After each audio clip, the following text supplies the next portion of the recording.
Celebrate, celebrate! Nice to be back, right?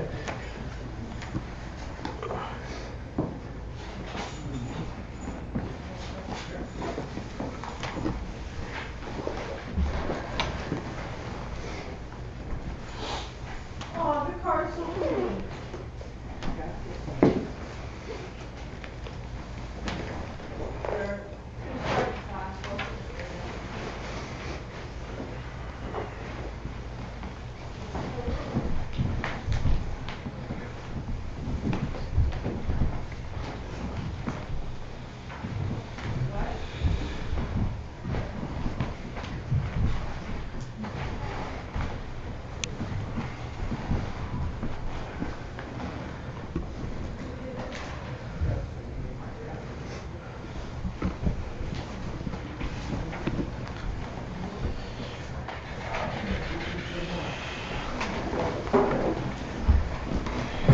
Yeah, it feels like we're winding down our years of classes, doesn't it? It's like, wow. It's Big sort of party at my house this summer when he's done. like completion party. Yeah. Right? It sort of feels like a kind of a sweet winding down, right? After how many years. You're like, well, we're almost done. But it's nice to be back, Jamie. You're right.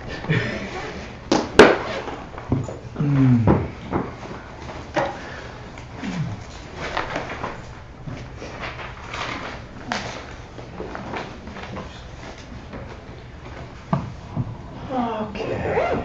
You ready, Sir Hector? Oh, Sir Hector is almost ready.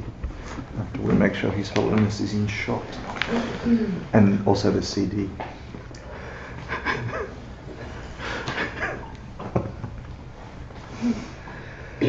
Sashi Bukhi Jishin Metokram Nrirabling Shin Yundegam Padi Sangha Shindu Miteguargi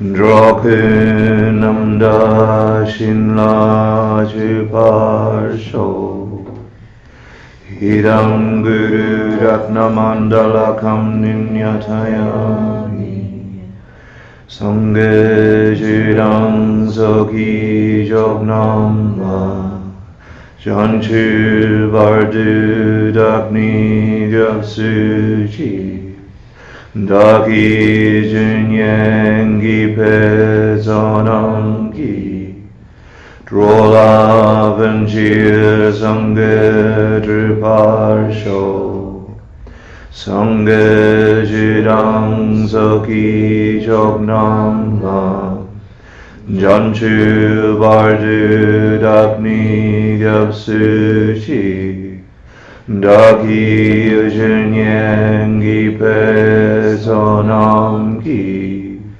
Drolavanjir Sangha Druparsho Sangha Jidang Zoki Jognam Lam Janju Bardu Dakni Gapsuchi Daki Junyangi Pezonamki Drolavanjir Sangha Druparsho.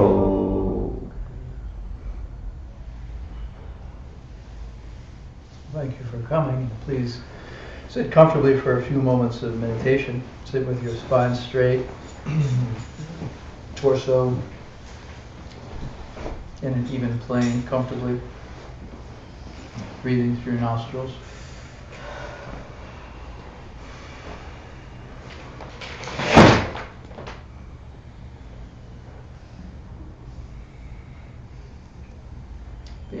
Be aware of the sensation of your breath,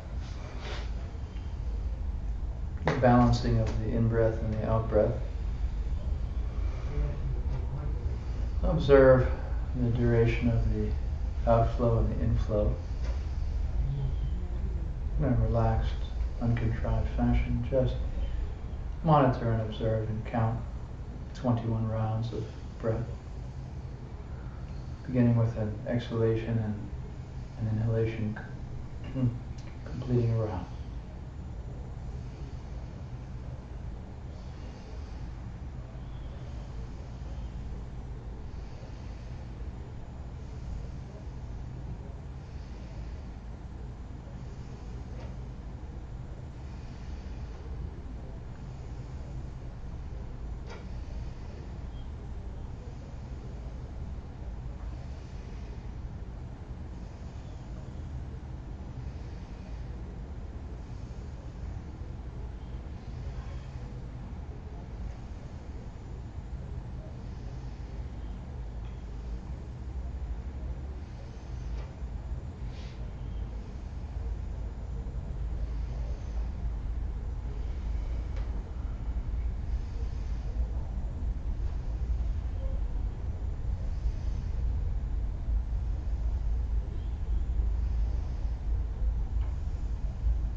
Be aware of your thoughts. After breathing and settling the mind,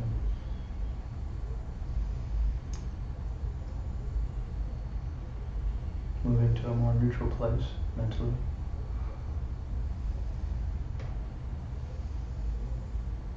Be aware of all these surroundings. Try to think or feel that you're in a holy place, mandala, surrounded by holy objects and holy beings.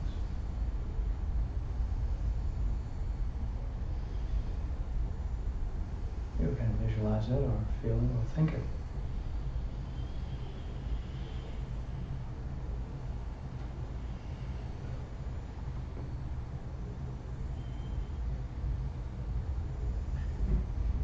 Ask them to teach, to stay with you, to guide you,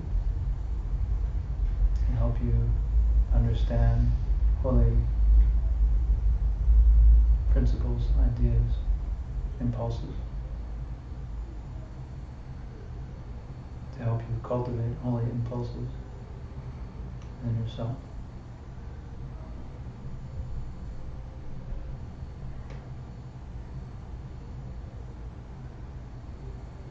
Fill it with beautiful things. Imagine yourself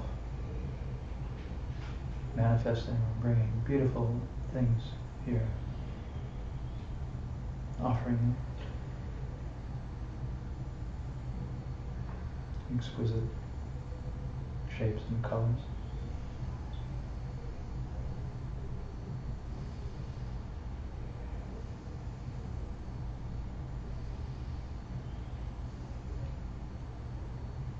Try to feel the holy being's presence with you in their joy and happiness and presence and goodness and bliss.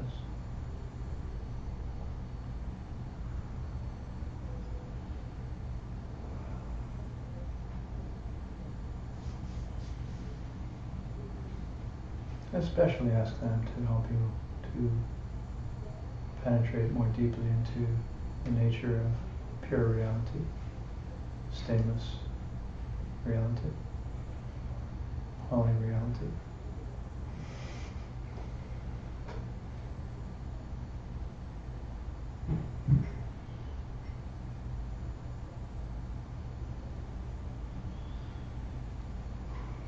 By the power of our supplication and by the power of our request, may we quickly come to understand the nature of ultimate reality and abide there and also bring everywhere as a result, quickly. Homage to all holy beings everywhere. Thank you for coming. Nice to be here. Nice to start class. We're talking about, what might you guess tonight? Ultimate reality. Surprise, surprise. So, I suppose I should give a sort of a standard preamble to the beginning of the course.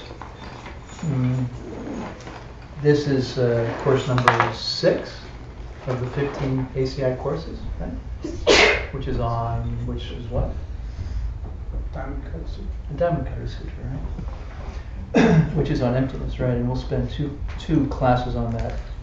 Anybody else need a blanket? Cool. Sorry. Thank you. Bless you. So, this 15 course series is complete except for the review, right? And so now we're engaging in the review of that material. So this is the second review course number 17. And this course reviews 5 of the 15 original topics, right? And we'll spend 2 nights on each, plus 1 class in review of everything. So, if that's confusing, I mean, I'll say it more specifically. So, we've studied 15 discrete topics over the last years, right? Such as the Diamond Cutter Sutra, the nature of reality, how karma works, how to meditate, Buddhist refuge, Lam, many other topics, right? So each of these is a course with 11 classes, 12 classes, right? And we've completed all that. And so now we're reviewing those 15 courses. We're reviewing 5 courses at a time. So we've reviewed the first 5 courses in our last series, and now we're reviewing the middle 5 courses during this series, right? Which is the next 11 or 12 classes, right? And before I forget to tell you, I'm going to be away for 2 weeks. We'll have class this week and next week, and then I'll be away for 2 weeks, and then we continue. Just so you know, okay? So after next week, you're going to be away? Yes. So we'll be here next week, and then not 2 weeks after Okay. President's Day. We'll be away, and the week after. Okay. So each evening there's a reading associated with the class, there's a homework associated with the class, and there's a quiz associated with the class. So if you want to study the material in depth and really master it, that involves taking the reading from the online site, going through it, and then taking your notes and doing the homework assignment and turning it in each week and taking the quiz each week, right? And at the end of the course, at the end of our 11 classes, there's a final exam to test you on the material, all right? And if you want to complete the entire ACI series, then it's necessary to finish this course along with all the others, okay? I encourage you all to ask whatever questions you have, and don't be shy, right? It's much more interesting when it's an interactive class rather than me just going on and droning on endlessly, okay? Feel free to be in touch with me if you have any questions or you want to talk about anything. My email is, has been up on the board, but so if you need it, if you don't have it, I think most people have it. If you don't have it, you can ask me during the break. I'll give it to you. Okay. Let's see, other standard preamble things. Please support the 3 jewels. This is, we don't charge for classes. I don't work for a stipend. The 3 jewels has to pay its rent and utilities and the rest, so please do donate to support them so that they can continue to keep their doors open and host us here for our classes. It's been beautiful to be able to have classes here for so many months and so many years now, 10 or 20 years now, I suppose. And so it's a lovely environment and a beautiful space, so very grateful for that, and hope that we'll continue to see the 3 jewels supported to continue these types of classes, right? All right, any other things I'm forgetting, Hector? Any other normal? I suppose the other thing to say is obviously you shouldn't take anything at face value. You should check everything, right? You should use your own logic and your own reasoning. As Lord Buddha said, test everything, check everything with your own logic and analysis and reasoning. See if it's internally consistent, see if it's consistent with your life experience, see if it's consistent with other scriptures, right? So, if you're going to be a good Buddhist, a good student, a good spiritual practitioner, it requires critical thinking and discernment and effort, right?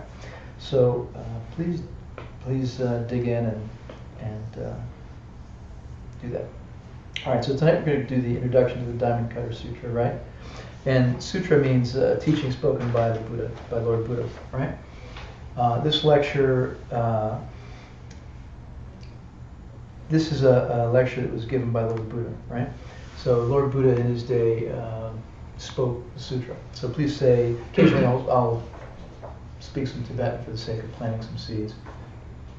Even though I don't speak much Tibetan, I have some seeds. So please repeat after me. Dorje. Dorje. Chupa. Chupa. So Dorje means Lord of Stones. Dor is stone, and J is king. Like J Tsongkhapa means Lord Tsongkhapa or King Tsongkhapa. And the King of Stones is it's a poeticism for a diamond.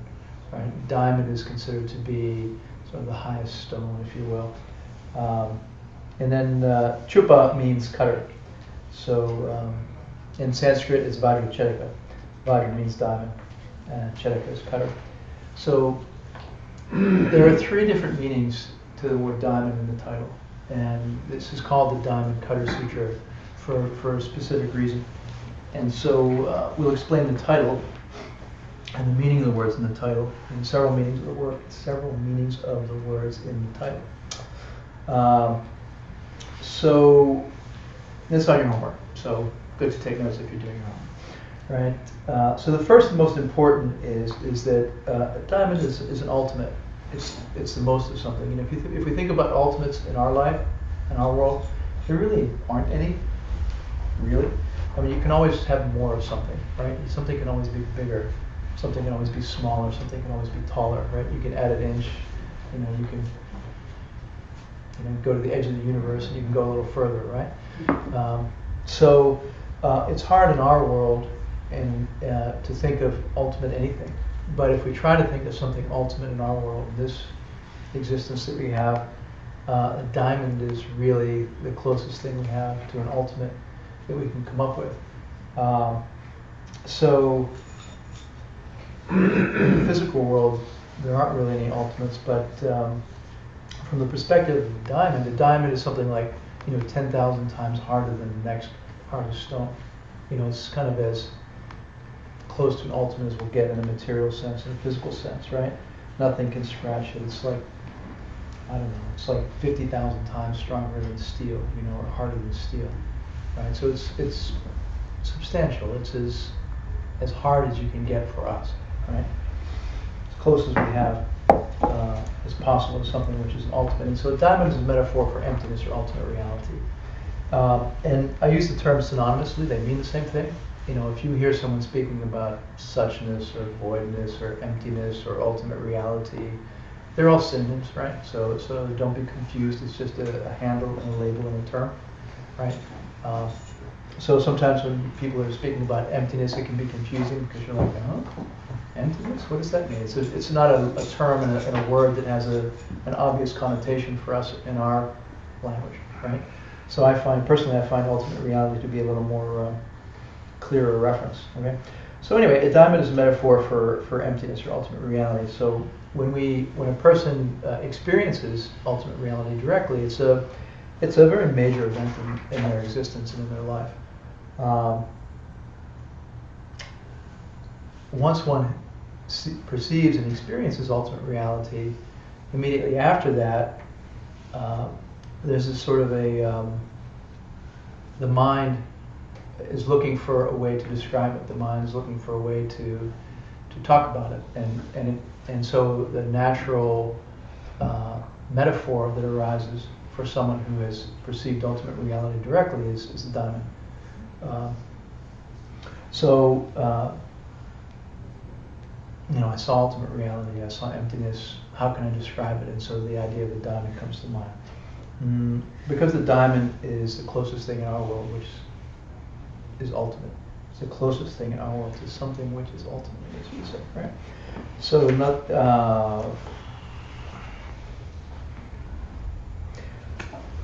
So that's why diamond's in the title. That's the first reason. Okay, the direct experience of ultimate reality or emptiness is the most profound experience that a human being can have. It's the most radical, life-changing,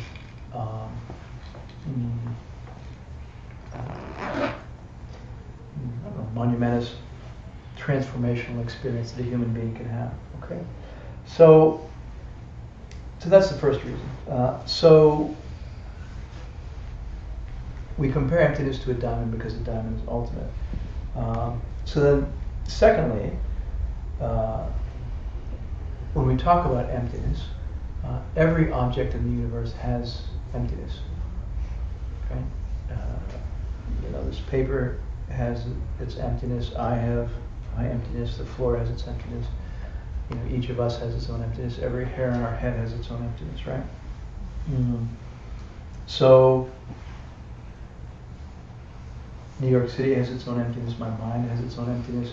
I mean, everything everywhere has its own emptiness. Emptiness. There is emptiness all around us everywhere, right? Okay. And we can't perceive it, and we can't see it, right? We're not able to apprehend it. We're not able to experience it, right? It's like this thing which is everywhere, which we can't see and we can't perceive. And so this is the sort of the second reason why a diamond is used as a metaphor for emptiness, because diamond is, because it's a pure substance, it's completely clear. And if you had, if it were possible to make, a wall out of diamond or a sheet of diamond, you wouldn't be able to perceive it at all. It could be in front of your nose, and you wouldn't be able to perceive it because it's completely pure. Its structure is completely pure and transparent. Glass is not pure and transparent. It has impurities, and if you turn it, you can see the colors, of the glass or whatever the case may be. If you have a plate glass door and you look down the side of it, you see it's green or it's blue or whatever, right? So you can see through glass in one dimension, but you can't see through in the other dimension. The diamond is not like that. It's dimensionally, it's completely pure in every direction, in every respect, right? So emptiness is all around us. It's clear. Yeah. Are these qualities all from the Diamond Cutter Sutra, or is this from a commentary, or is this Geshe-la's perspective? So, we didn't review the text, did we? Oh no! So the text we're using is the Diamond Cutter Sutra, which is spoken by Lord Buddha. And so, I have to confess, I didn't bring any class notes to refer to all, or the syllabus to refer to all the commentaries we're using, but maybe Hector can pull it up online and tell us what the two commentaries, Thanks one very from much. Master Vasubandhu, 350 AD, one from Master Kamalashila, 750 AD. The one from Master Vasubandhu is called Sunlight on the Path to Freedom, and the other one is called, I cannot tell you, That's okay. but it was a sutra that Geshe Michael found in St. Petersburg, from Chone Drakpa Shedra. So it's a very good question that David raises, which is what part of what I'm saying is spoken by Lord Buddha, what part of what I'm saying is from the commentarial tradition, from the Kangyur and Tengyur, right? What's from the Kangyur, what's from the Tengyur, and what's Geshe Michael's personal commentary. And what's my opinion? What am I making up, right? So, you know, the description of the title, it's very garupa, you know, it's very sort of typical scriptural thing. Take the word, analyze the word, what's the meaning, what are the three meanings of the word, why is this, that, and the other used? So, you know, I'll do my best to be clear about what's what, right? So, because I don't have the text in front of me, and this is one of the reasons to read the reading, okay? And that's why you should read the reading associated with each class, because when you have the reading in front of you, the Tibetan script is there, the English translation is there, the chapter heading tells you what folio the text is being quoted and translated. So I don't have that here in front of me, but I would certainly encourage you to go to the reading for this class and read it and say, okay, this is from Master Sangha, this is from Lord Buddha, and everything else he said isn't in here. Right? I don't know where that's coming from, right? Yeah. All right. So, and I guess the other thing I would throw in is it's also another important element of a lineage, of a teaching lineage, you know. I would say from my personal experience, many of the original scriptures and their commentaries are hard to understand, and they're expressing a partial thought perhaps, or expressing a thought culturally in a particular language, in a particular time, in a particular way that I may or may not be able to relate to personally. And so for me, and for anyone in the teaching lineage, it becomes a question of how much confidence does one have in a teacher, right? How much does one trust that teacher's personal experience and personal practice, and just being really crystal clear in one's own mind about, okay, this is from, you know, a master of 2,500 years ago, an accomplished realized master 2,500 years ago. This is from an accomplished realized master 1,000 years ago. This is from an accomplished realized master 400 years ago, and this is from that guy. And is he accomplished realized master or not? And you have to evaluate it. You have to assess it, right? And be clear about what's what. It's very important. Especially when we're talking about this, because it'll come to a little bit later in class. You know, how does one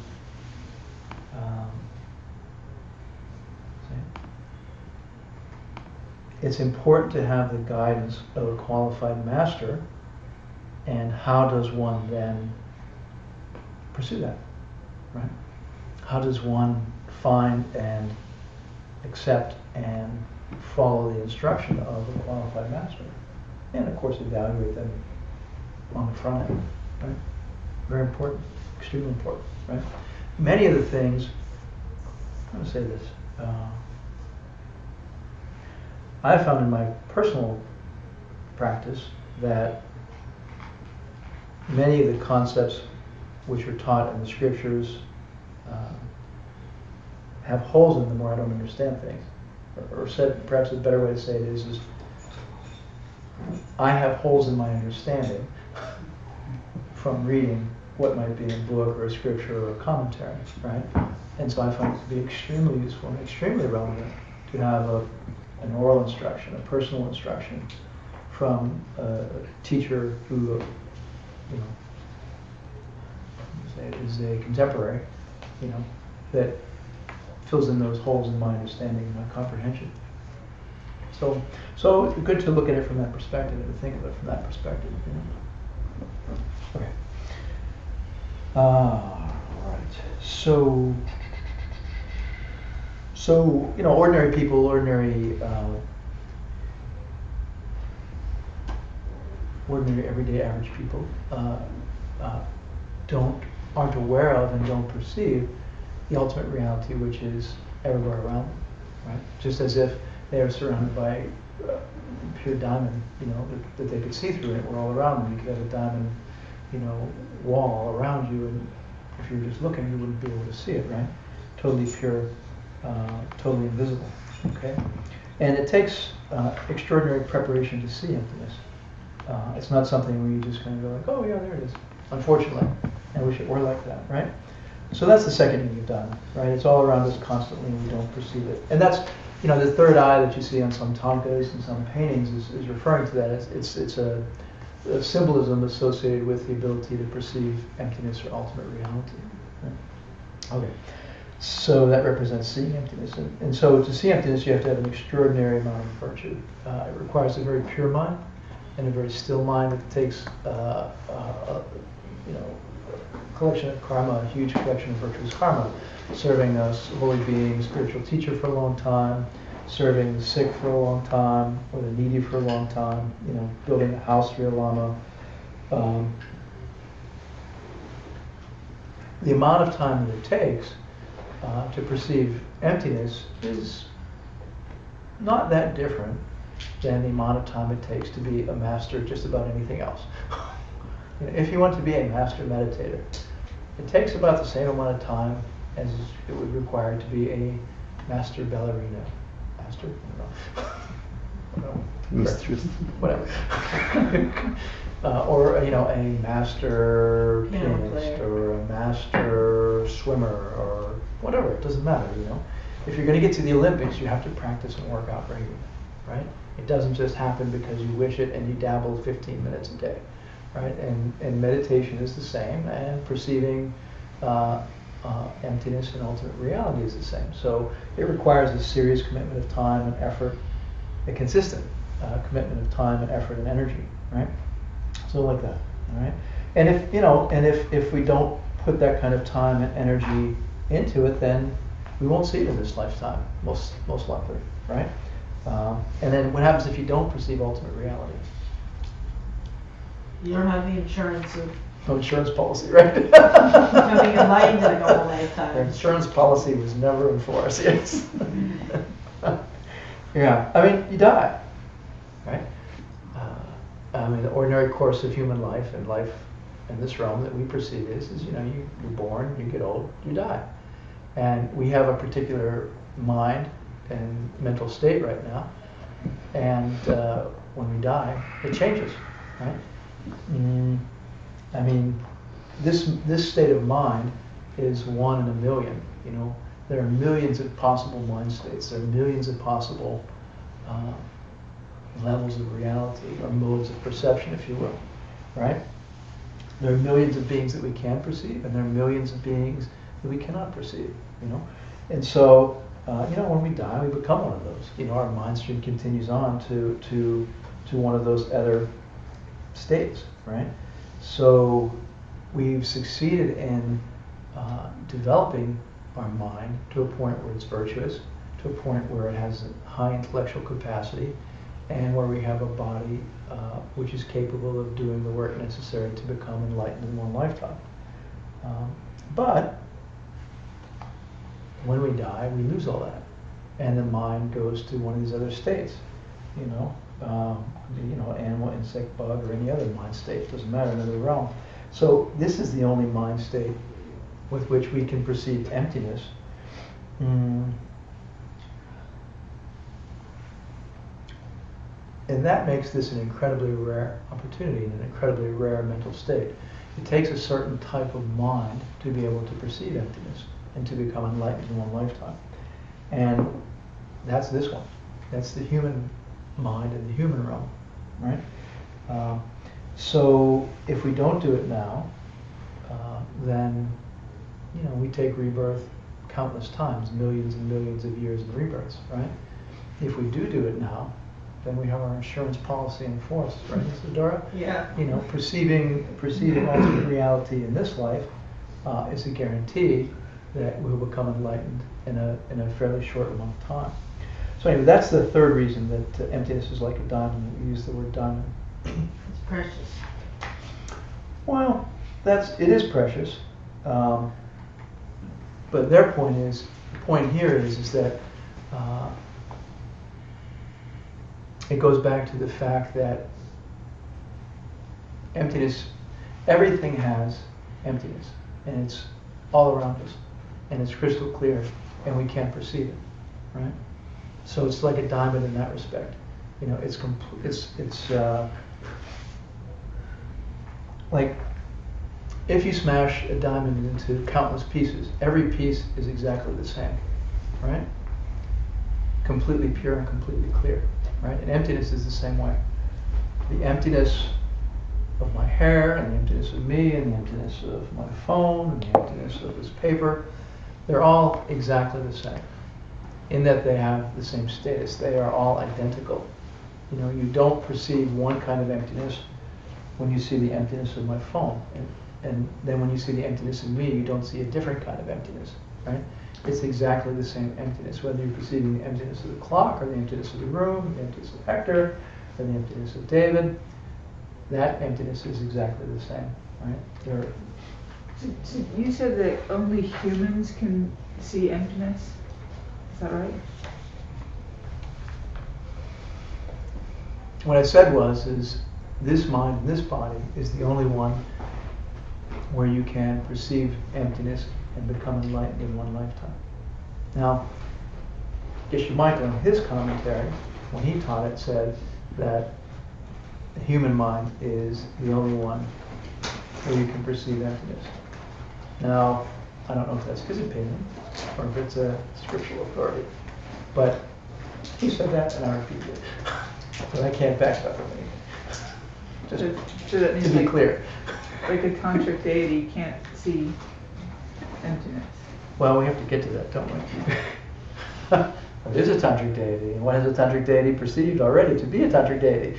Can't really talk about that too much. So it's very important to be clear about what we're talking about and how one gets to be a tantric deity, and the nature of the mind and how it functions and what it perceives and all those sorts of things. But we're going to talk about that a little later in this class. So, I can't go to the wall on the comment, but that is what he said.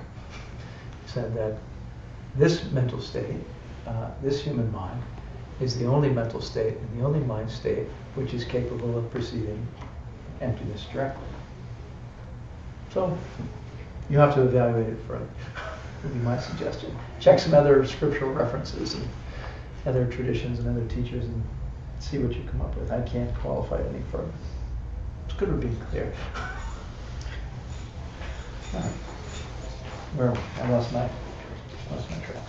We're talking about the third reason emptiness is like a diamond, okay? And that is that every little piece of a diamond is completely pure diamond, right? If you break a diamond in half or into 100 pieces, it's not like each one is 1/100th of a diamond. Or this one has part of it, and that one's part of it, they're somehow different, right? It's the exact same thing in every little piece, okay? And so everything has its own emptiness, and they're all 100% equal, okay? When Shakyamuni Buddha or any Buddha sees the emptiness of the wall, and I see the emptiness of the wall, we're perceiving exactly the same thing. There's no difference. Okay? It's like that. Okay? Nothing can be half empty or 50% empty. It's not like you see a little bit of emptiness and then you see a little more of emptiness. That's not how it is. It's either you either perceive it or you don't. It's empty or it's not. Okay? So that's the third meaning of diamond in the title. All right. So if we talk about the emptiness of everything in this room, if we say everything in this room is empty, what is it empty of? What is it lacking? What is it devoid of? Self-existentlessness. Yeah, it's self-existence, being self-existent, or self-existentlessness. So what does that mean? What does it mean for something to be self-existent, right? Like this teacup, right, and this tea, I'll say, oh, that's good tea, right? Is it good tea or is it bad tea? I mean, some people hate mint tea, right? And they say, mint tea is terrible tea. How can you say mint tea is good tea? I say, well, I like mint tea. Mint tea is good tea, right? Where is the goodness of the mint tea coming from, right? Is it good tea or is it bad tea? It can't be the same. One thing can't be opposite, two opposite things, right? So, the goodness of the tea or the badness of the tea is my opinion, my perception, it's my interpretation. It's my mind saying, yeah, it's good stuff. or somebody else's mind saying, no, it's lousy stuff, right? So the tastiness of the tea or the yuckiness of the tea is coming from me, right? So that's what it means to lack self-existence. That's all. So the goodness or the badness of the tea doesn't come from the tea, right? It's not self-existently good. It's not self-existently bad. That's all. All right. The tastiness or the yuckiness does not reside in the tea. Okay. It lacks that nature. Okay. It's pretty straightforward, right? Questions? Yeah. Okay. So it doesn't have any nature of being tasty or unpleasant, right? Something in the mind is saying it's tasty or it's unpleasant. Something in the mind of the perceiver is saying it's tasty or it's unpleasant. So I'm imposing the tastiness onto it. I'm giving it the identity of tasty tea, right? And Hector's giving something else the identity of tasty chai or whatever, right? So if I say, meditate on the lack of self-existence of this tea, meditate on the emptiness of this tea. You don't have to squeeze your eyes real tight and meditate and try to go into some altered state, right? It's just, the goodness of the tea comes from John's mind. That's all, right? That's all it is. Okay. That means the tea is empty of being good from its own side. It lacks a self-existent nature or identity of being tasty. And that's all. Okay? If it were self-existently tasty, everyone who walked in here and sipped it would go, ooh, delicious tea. So that it's not radiating some kind of tasty flavor, right? The tasty flavor is not resident in the tea. It is supplied by the perceiver. Okay? So that's straightforward, right? Not emanating tastiness, right? All right. So if this were self-existent, what would it be like? If this were self-existently tasty, Everybody would see it as tasty. everybody who walked into the room, including people who hate tea, would sip it and they'd go, ooh, delicious tea. Because the tastiness is resident here. And it's got nothing to do with the perceiver whatsoever. The tastiness lives here, exists here. It is existent within the stuff and supplied by the stuff, right? Yeah. And yet there are physical phenomena such as radium, plutonium. If there's a lump sitting there next to you, it'll kill everybody in this room and turn us all blue, whether we impute radioactivity to the substance or not. Yeah. So how does the teaching account for the, I'll say, homogeneity of certain effects, irrespective of cognitive connection? So let's go a couple more steps and then we'll come to that, because I'm going to talk about how we do perceive things and why we do perceive them that way, right, as the next step. So just to be clear on the self-existent aspect, so if this were self-existent, the tea would have its yumminess that everyone must experience the same way because it's coming from this thing, right? So how many self-existent things are there in the world? None. Yeah, none. Is there anything in the world, starting to move towards Bruce's point, is there anything in the world which every single being that comes in contact with it goes, ooh, tasty, or whatever, right? No, there isn't, right? So, there's a joke in Tibet that says, imagine a 100-foot purple two-headed elephant rampaging through this room right now. Can you imagine it? Sure, you can imagine it, but it doesn't exist, right? And the self-existence of this tea and the existence of yummy tea, which is yummy from its own side, has exactly the same ontological status as the two-headed purple elephant rampaging through the room. It doesn't exist. Same status as Peter Pan or something. I don't know. Just make something up. It doesn't exist, right? So Peter Pan exists. okay, I was trying to come up with something that really doesn't exist, but it's. You never met him. So these things are coming from our mind. Our mind is imposing the identity and the nature onto the thing, the existence of the thing, the labeling of the existence of the thing. So early translations of this text and poor translations of this text call it the Diamond Sutra, and then leave out the cutter. And they say it's the Diamond Sutra, which is an incorrect translation, right? Why do you need cutter? So what does the cut mean? What's the significance of the cut in the title? Because we're still talking about the title. All right. So when you come out of the direct perception of emptiness and you're grappling for this metaphor for what you experienced and what the closest approximation would be to describe it, because it's an indescribable experience. When you experience ultimate reality directly, it can't be described in words, and it's impossible to verbalize it and speak about it. So then one is grappling with some way to express it, some way to describe it or language it. Right? And so the diamond comes. The metaphor for emptiness comes up. The diamond comes up as the closest thing, but it's not close. It's not even close. It doesn't even come close to being an accurate representation. There are these several similarities that we've talked about between the diamond as a metaphor for ultimate reality, but it's when you compare the diamond with ultimate reality, they're like a zillion miles apart. They're not even close to each other. So there are two realities, and we're experiencing one of them right now.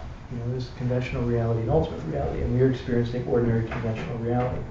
We are living in this reality, and we're swimming in this reality and breathing this reality, right? And we've never touched the other reality. We've never experienced the other reality, which is here, all around us, everywhere, right? Two vastly different levels of reality. The closest thing one can think of to describe it as a diamond. How close is it as a description? Not even remotely close. Okay, so that's in that sense, the diamond is cut. It's called the Diamond Cutter Sutra, and that's why the word cut is in the sutra. Okay, diamond is the closest thing, and diamond's vastly inferior to the real thing. Okay. All right, so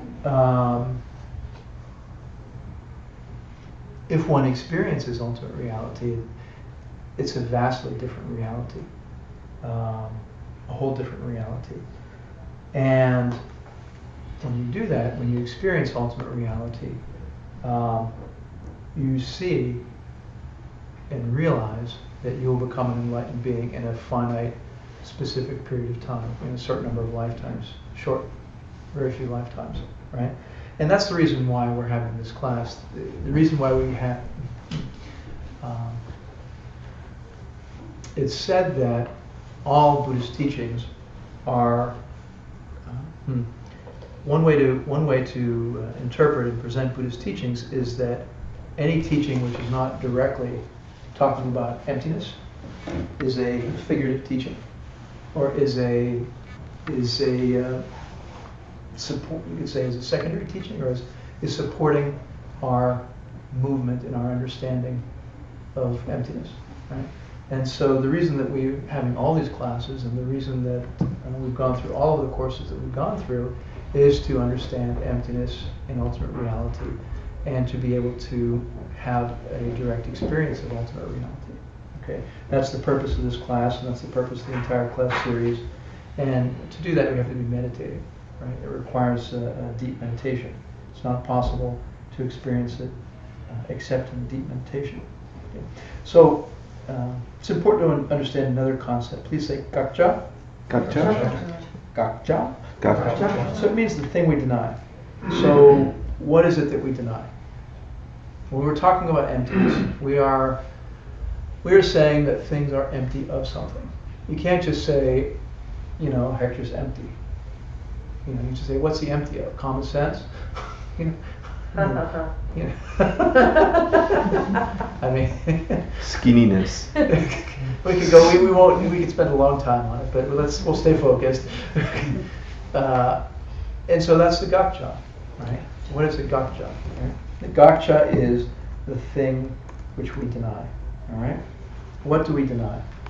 We deny a self-existent thing, a thing which can exist from its own side. We deny that there is any tea in existence which is yummy from its own side. We deny that there's any John in existence who's John from his own side. Okay? We deny that there's a man that exists who's a man from his own side. And ad infinitum, everything in existence. Okay? So the self-existent thing is what we deny. So anytime we talk about emptiness, you always have to say what something is empty of. If you say something is empty without saying what it's empty of, you're missing the boat. And it's just a trite, little, cute, hipster phrase that doesn't really help. You know? So very important for the perspective of our own mind and our own education and our own clarity of thinking to always speak in terms of it's empty of ... Right? Have to do that, right? In old translations of Buddhism, they said the self, right? They said emptiness means is lacking a self. There's no self, right? They left off the nature, no self-nature, right? And so people, you know, people would get the idea of, oh, emptiness means there's no self. I don't exist. It just means I shouldn't have an ego and I shouldn't be here, you know. And that's the point of it all. And that's the most profound state of Buddhism is that I don't have any ego and I don't have any self, right? It's simply a bad translation of gaccha. You know, there's no self-nature, right? There's no self-existent nature, right? It doesn't have any nature of being tasty from its own side or yucky from its own side, okay? So when we say that tea is empty, it's empty of its self-existent nature. Meaning, it doesn't have tasty or yucky quality, existence from its own side, flavor from its own side. Okay? So, the gaccha means a thing which could exist from its own side in and of itself. Means it would have an identity of its own, from its own side, in and of itself. How many self-existent things are there in the world? None. Zero. They don't exist. There's no such thing, right? So they all are exactly identical. And Master Shantideva, all the texts say it, Master Shantideva is the most famous, says, you can't establish what emptiness means unless you know what emptiness is empty of. Right? There's what's not there. I mean, emptiness is a negation. Emptiness is saying there's something that's not there, right? Something is, it's lacking something, it's missing something. It's like saying, you walk out the door and you say, I'm missing something. I know I'm missing something, but I don't know what it is. A hat. Right? It's the same thing with emptiness. You say, okay, it's empty of something. What is it empty of? Right? You have to identify what's missing. Right? And if you don't identify what's not there, it's not very useful. It really isn't useful. You know? So when we talk about this, it's empty of self-existent tastiness. It's empty of being tasty from its own side. That's its emptiness. No big deal. Very straightforward, right? Okay. All right. Straightforward enough. But what about the fact that it's tea? You say, okay, I got it. It's tasty or it's not tasty, fine, but it's tea, right? Surely it's tea. I mean, okay, I understand. Like, some people like sweet, some people like sour, but everybody's going to agree it's tea. Are they? Is it tea from its own side? To a dog, is it tea? You know, yeah, I mean, there are any number of beings that could experience this and not call it tea, right? So it doesn't have the nature of being tea from its own side. If it had teeness or the nature of being tea from its own side, any being that experienced this would say, oh, that's tea. A dog can't conceptualize that as tea. You know, a bird can't conceive of that as tea, as far as I know. You know, they can't say, oh, that's tea. So, right? So it doesn't have a nature of even being tea from its own side, right? I mean, it's just, I mean, the same was true of the cup, right? It's like, lots of beings wouldn't call this a cup. It would just be, oh, it's a cylinder, or it's a whatever, right? So that's how everything exists, right? Where is the cupness coming from? Where is the T-ness coming from? Right? Me. I'm laying it on there. I'm imputing it. I'm conceiving of it. I'm projecting it. Right? I'm the one who's going like, well, it has a handle and it's round and it's empty in the middle and it holds liquid. And I'm not consciously thinking this. The mind is like that. Right? In an instant, it flashes into the mind. That's a cup. But where does the idea, where does the thought, it's a cup, come from? Who put the thought, it's a cup, into my mind? Did I sit there and I go, I am now going to think that's a cup? No. Right? I mean, did I watch myself go, I'm analyzing this and I'm evaluating it and the roundness is just right and the shape is just right and its functionality is just right and its hardness is just right and I therefore declare it to be a cup? No. I mean, I just look at that and I go, cup. Where did that come from? Yeah. Doesn't the emptiness of like an object or a thing also imply its changeability over a period of time? Like the examples that you're giving are like in this fixed time and space, you know, give and take hours or years or whatever, but like in, you know, however many years when the sun engulfs the earth, this object will definitely not exist anymore. So couldn't you also say, like, even if every being perceiving this thing agreed that it was T today, it wouldn't matter because it would change? Yeah, so that goes back to the concept of permanent and impermanent and changing and unchanging. Right. Which, I don't remember what course we talked about that. We talked about it in some course, maybe it's Proof of Future Lives and all that. I probably didn't take it yet. I probably didn't take it yet, so I apologize. But just quickly. Okay. Things are impermanent, right? Things change.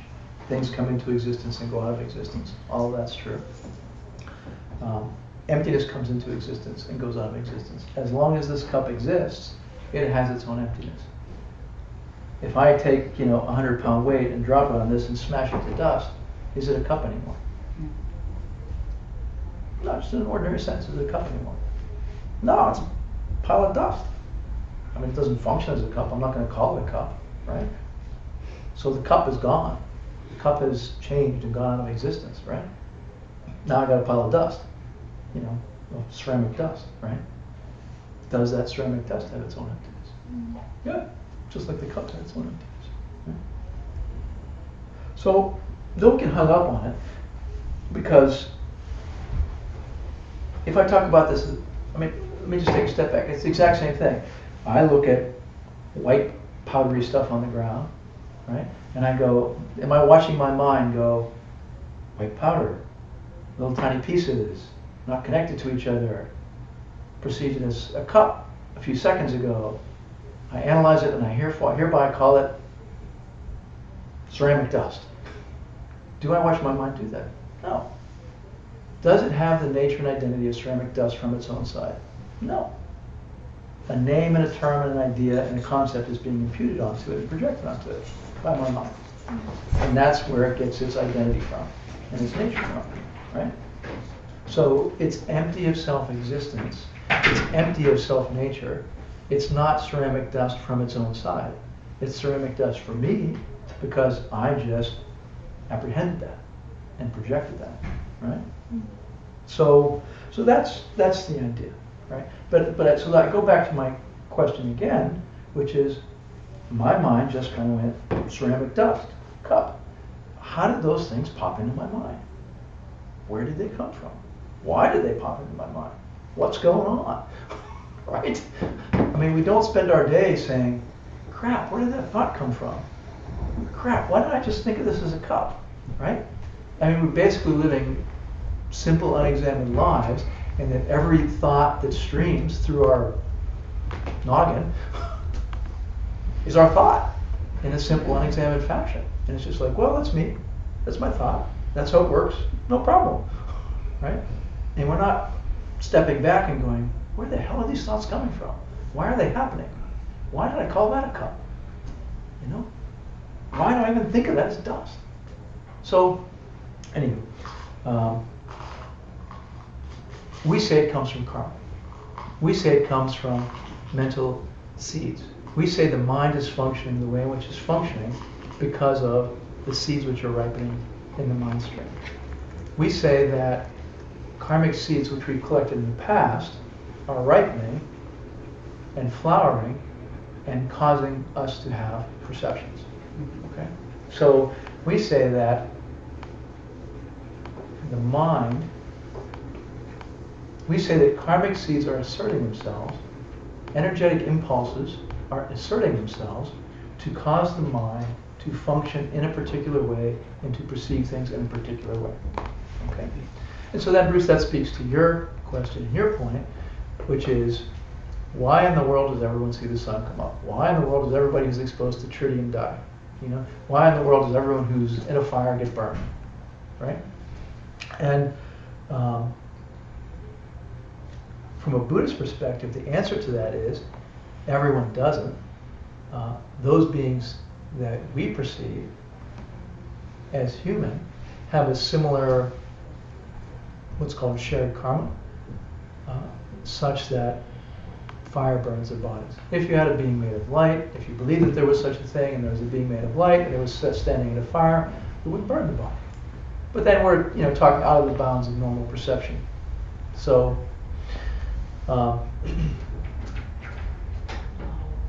mean, if we, that's kind of at one end of the spectrum. If you take it a couple of notches, back and you say, why does everybody feel pain when they're electrocuted? You can say, oh, some people don't, their nerves function differently. And then it becomes a question of how is the mind perceiving? What is the physiology doing? And other beings which have a physiology in the mind which functions in a way which is radically different than ours. And from a Buddhist perspective, we say, yeah, there are. And, we can't perceive it, and so there's not much point in asserting it and, debating it to the nth degree. If one were going to take a logical position, one would say, look at all the bizarre spectrum of animals that exist. There are beings that science has confirmed has existed that live off of chemical reactions in the deep ocean. There are beings that exist with no light. There are beings which exist with no oxygen. There are beings which exist with no carbon, and on and on and on. So what we define as life and life form used to be very narrow and now is very broad. And so from a Buddhist perspective, using logic, we'd say, well, just keep extrapolating, So, did you have a question? Yeah, so does karma affect non-conscious beings also? I mean, like they get burned by fire too? They don't call it fire, but they happen. Well, so from a Buddhist perspective, we would say if you are a sentient being, you're conscious.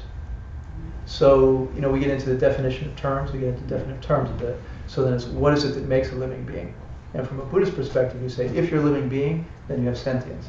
And if you're sentient, you're aware and knowing, which is conscious. So an amoeba, for example. So again, it becomes a question of where does one draw the line, right? Like, is a single cell organism aware and knowing? It reproduces, right? It gets away from pain. It reacts to stimuli, right? So I don't know if it's aware and knowing. I don't know if it's sentient. I don't know if it's conscious. I have no idea, right? I'm not sure what your question was. What was your question? Sorry, I forgot the question. Sorry. Is it karma for them too? Yeah. Same Okay. thing is going on no matter what. So we take a step back and we talk about karma. This goes to course 5. But basically, from a Buddhist perspective, we said that all sentient beings have a mind stream, which is their awareness from moment to moment, streaming through time, right?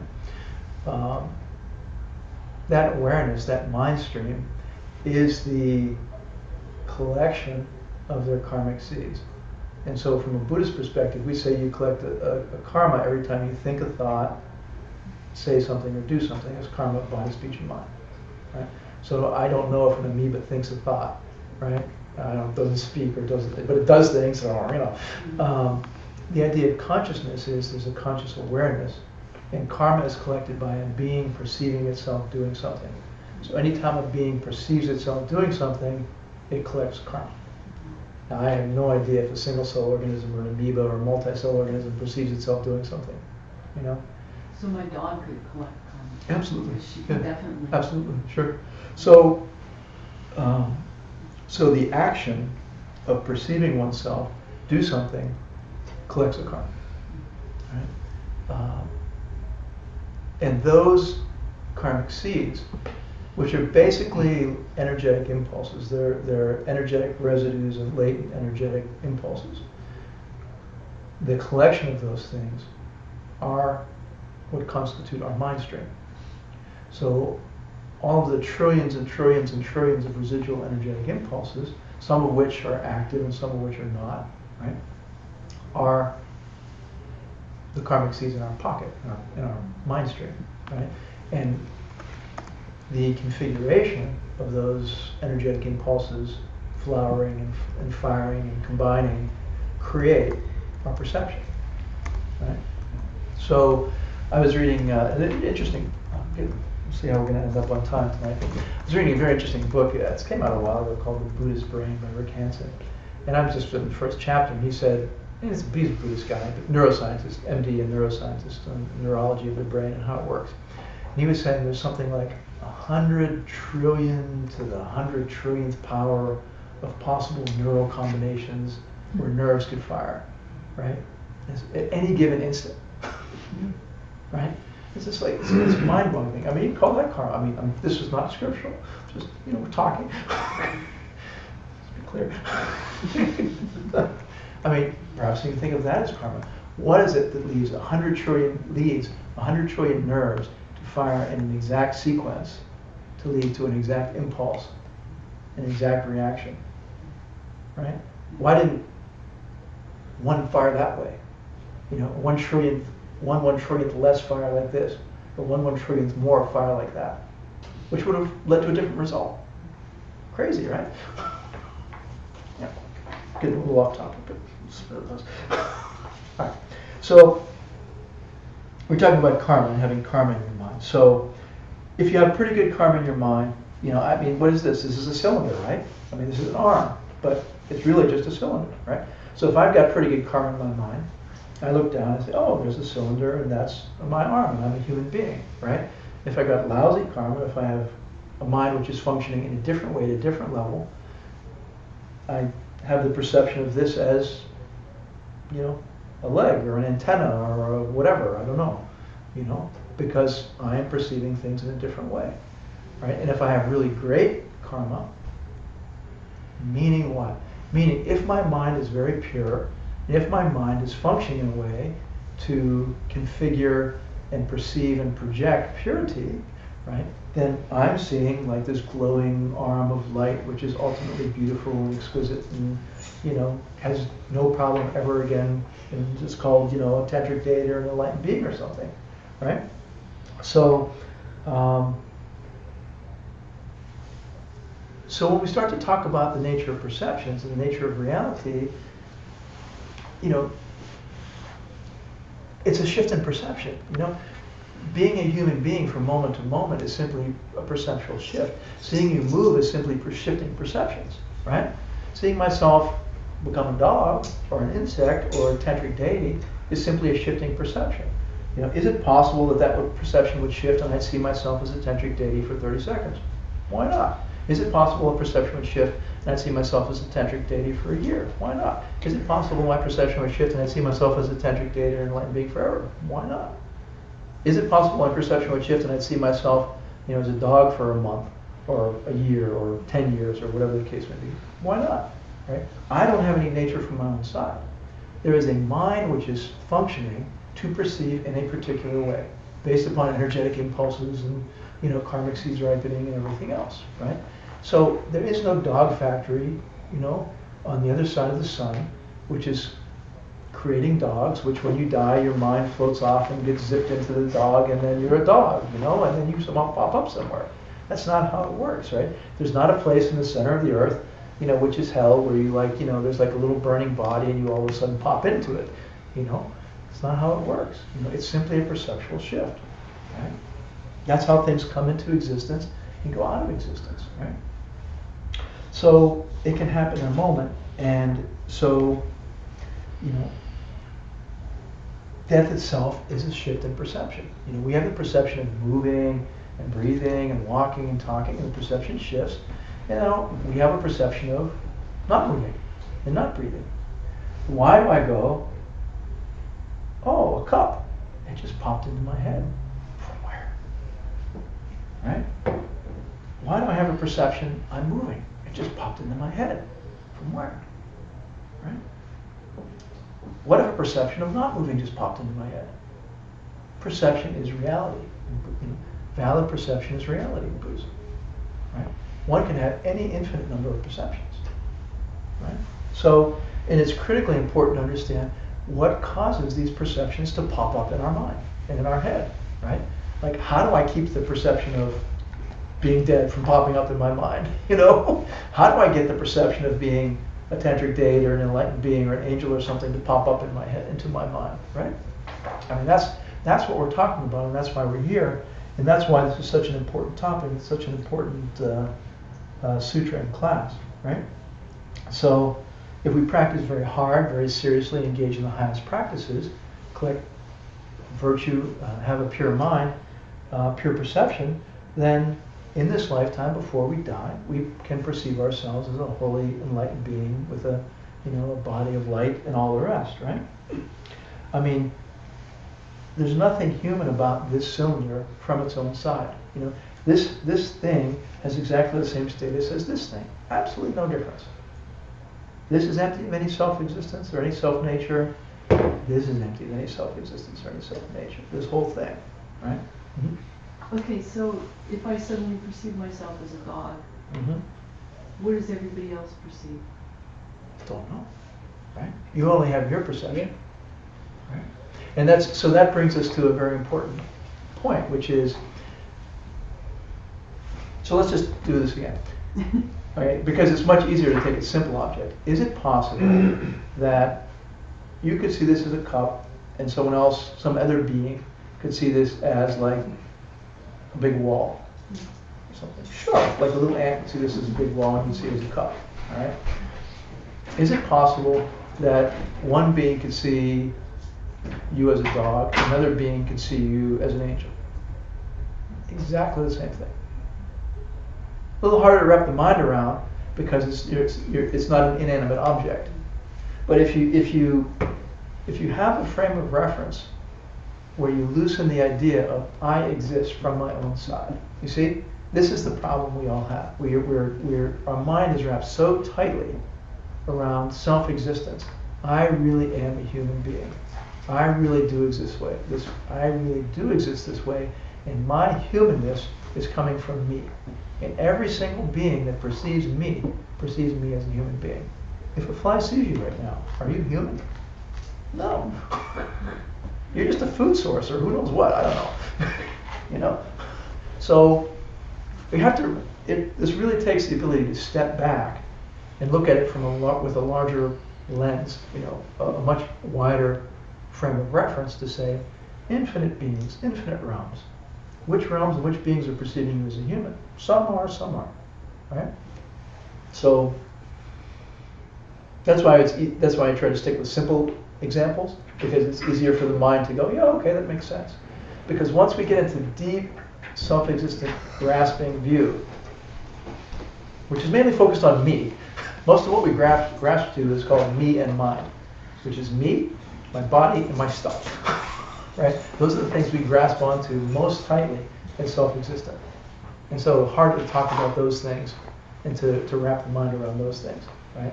But it's exactly the same. Could I be an enlightened being right now? Is it possible that I'm sitting here as an enlightened being? Mm-hmm. But you're not seeing me as an enlightened being. How could I possibly be an enlightened being if you are not seeing me as an enlightened being? Doesn't make sense, does it? You tell me, it doesn't make sense? Yes. Why? Because, well, you could really be anything. And if you perceive yourself as an enlightened being, then that's what you are. Is it possible that two beings would have radically different perceptions? Yes. That's it. That's it. That's all. Okay. So that's what practice is all about, right? I mean, that's exactly what our practice is about as spiritual practitioners and as Buddhists, is that based upon this truth and based upon this principle, to try to change our perception of ourselves and our reality before we die into a completely pure, ultimate holy one. Because these things don't exist from their own side. They are a perceptual experience. Perception is reality. To the extent we have this perception, it is our reality. To the extent we do not have this perception, it is not our reality. Right? Whatever perceptions we are having are our reality. Right? And we are trying to get to the nut of it, which is, why the hell does cup pop into my mind when I look at this? You know? Why the hell does human pop into my mind when I look at this? I have no friggin' idea. It just does. Right? My mind is functioning that way. Thoughts are coming into this thing that, I mean, why am I calling this a mind? Why am I calling this a body? Why am I even thinking there's like something here where stuff is popping into, you know, which is then, you see what I mean? So I was just like, I have no friggin' idea why these things are popping up and why they're occurring to me and why I'm going like, hey, I'm a human being, these are hands and they're getting older and blah, blah, blah, blah, blah, blah, you know? Why aren't things popping into my head that go, everything's so beautiful, everything's so pure, everything's so holy, wow, as a valid reality, not as a like drug trip hallucination. Right? Yep. Well, I mean, it's really all that mysterious because we have a current perception as the result of prior habituation. Mm-hmm. We have a whole raft of experience which has defined this one cylinder as an arm and another cylinder as a coffee cup. And if you took the same mind but put it in a different set of circumstances, an Eskimo wouldn't know what to make of desert sand and a Hottentot wouldn't know what to make of snow. But it isn't mysterious that the Hottentot should call sand sand and the Eskimo should call given their circumstances. So you can regress from the issue yet again and say, how is it that they happen to have such vastly different experiences? And you never get to an absolute answer. But as far as a proximate answer, the answer is to any question, why do I see thus and such to be thus and such? It's my experience. Yeah. My habituation. Yeah. Yeah.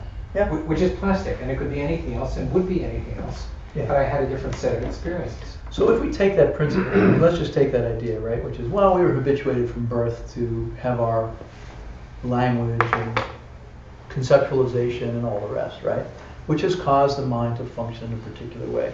What we're talking about is causing the mind to function in a different way through other rehabituation, if you will, right? It's like we are rehabituating the mind, not through base language or something like that. We are rehabituating the mind at a very subtle level through energetic impulse and karmic seed to interpret and assert and process and experience differently, right? So we're approaching, it's the same principle as we would say, well, you were imprinted as a baby, right, with language and everything else. And we're saying, yeah, now we're going to imprint ourselves with impulses and seeds and whatever you want to call it, karma, which is going to cause the mind to function, to perceive and relate and experience in a different way. Same idea, but working at a slightly different level. Okay, so if we do this work and we become enlightened, you attain an enlightened body and enlightened mind. And there are four different parts. They're called the four bodies of the Buddha. They're really the four parts of an enlightened being. Four different things about you. It's on the homework. So, if you're going to be a tantric being in this lifetime, there are four different things that happen, right? The most important part of being an enlightened being is their emptiness. The emptiness of an enlightened being is the most important part of an enlightened being. The fact that this cylinder is not an arm from its own side is its emptiness, right? And this could be the exact same emptiness that's going to be there when I'm an enlightened being. The fact that this cylinder is not a holy arm from its own side is its emptiness, okay? The emptiness I have right now for this thing I'm calling my human arm is the exact same emptiness I'm going to have when I'm an enlightened being. So that emptiness, right, is what we're talking about. Okay? Okay? The fact that I'm forced to see my arm by my karma as human, right, is what makes me human right now. Okay? When my karma makes me look at this and see it as a holy arm, I'll be a holy being. Okay? So, this arm doesn't have any nature from its own side. It's empty, right? It's empty. So, Sorry. Feeling nauseous.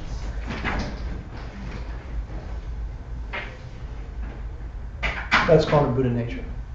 I'm glossing some of this stuff. I'm going to skip some of this stuff to try to make up a little time. So that emptiness is my Buddha nature. Okay? My emptiness, the fact that I have potential, the fact that I could be anything, the fact that I have the ability to become an enlightened being is my Buddha nature. Okay. All I have to do is fix my projections and change my projections onto this blank screen, onto this stuff that I'm projecting onto, and I'll be an enlightened being. And so that potential and that emptiness is my Buddha nature. Okay? So it means that every piece of my mind, every piece of my body is empty, doesn't have any nature of being one way or the other from its own side. Okay? And that's the same emptiness that I carry all the way to my enlightenment. Right? Same emptiness I have now is the emptiness I'll have when I become enlightened. And that's it's the emptiness body or the essence body of an enlightened being. All right, that's the most important part of an enlightened being. The first body of a Buddha. Okay, the second is the physical body that they have in their paradise. And these are grouped in different ways. Sometimes they're grouped as 2 parts of a Buddha, or 3 parts of a Buddha, or 4 parts of a Buddha. It's just a matter of how much you break it out and how specific you get. So if you hear 2 or 3 or 4, don't be confused. Right? So that's the first. The second is the body they have in their heaven or their paradise. Right? So in some incredibly beatific, exquisite form, and I don't know if it's from scripture or from his Geshe Michael, but he's quite emphatic when he was originally teaching it. He was saying, whatever physical form you are particularly attracted to, if you think it's like, Justin Bieber or whomever, whatever physical form you are most attracted to, you will take on that type of form, something similar to that, as your paradise body, except, a zillion times better. And that because we already have those seeds and we have those imprints, and, and they'll bring the result. Interesting, right? That'll become our deity body, whatever we're attracted to now. We have, except it would be pure light, This is a physical body that you were attracted to when you... If you think of form, think of what a physical form, right? Like if you see something that you think is beautiful, and it's like... No, I get that, but... But first let's be clear on the Buddha's body. So this is what's called the paradise body of the Buddha, right? Right, so it's a light body. Comes from... Well, let me say the whole... So it's the paradise body of a Buddha, made of light, abiding in paradise in that realm, staying there, right? And we have seeds now already where we think certain things are very beautiful. You can look at something and you can say it's Justin Bieber, or I don't know, pick somebody, Right, I understand that, but... So George Bush. Hector, Marcel, those seeds, Geronimo. those seeds, I would choose. Me If too. I've had countless previous lives, does that mean in all those previous lives I've had the same opinion of what no, this body was? if you think about how karma works, right? Think about how karma works. Karmic seeds grow and reinforce themselves. So whatever your impulse is towards being attracted to something, that will continue to grow and increase, up to the point where it's this ultimate, beautiful, paradise. Something about Justin Bieber this But it is reminds suggesting you. that I've been attracted to Justin Bieber for countless lives. Or something like that, some similar form, or That's taste, or color. You know what the sender form Your yet. Buddha paradise too. Right? It's also Now we know same more about the you. Buddha environment. Justin Bieber. Should we have a break? It's 9 o'clock. Should we have a break? We should have a 5-minute break. Let's have I a think. 5-minute break instead of talking about Justin Bieber, okay? Oh my God. I'm more interested about all like Don't ever Justin say Bieber. Justin Bieber Alright. again. Sorry. Strike it from the record. Thank you. Redacted. I'll tell you what's been.